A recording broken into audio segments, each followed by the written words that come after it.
ওমা তুমি খেতে বসে পড়েছো? হ্যাঁ বসে পড়েছি একদম। দেখো না মেনু সাজিয়ে নিয়ে একদম টেবিল জড়া প্রত্যেকদিনের মতো। দেখো প্রথমেই নিয়েছি গরম গরম সাদা ভাত, একটুখানি লেবু নিয়েছি আলু ভাজা, লম্বা করে বেগুন ভাজা, আর তেঁতু নিয়েছি উচ্ছে দিয়ে কুমড়ো দিয়ে, নিয়েছি মানকুচু সেদ্ধ গরম গরম ভাতে খাবো, আর নিয়েছি পালং শাক, সাথে আছে মাছের মাথা দিয়ে মুগের ডাল যেটা তুই খেতে খুব ভালোবাসিস, আর কাচকি মাছের ঝাল, আর কালকের দুটো কই মাছ আছে যেটা ফুলকপি দিয়ে করেছি, আর সব শেষে আছে টমেটোর চাটনি।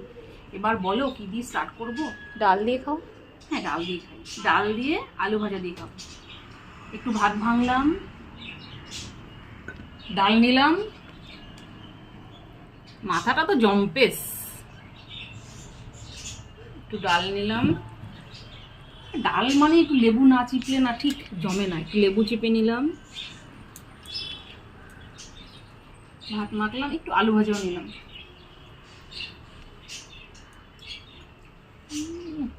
দারুণ।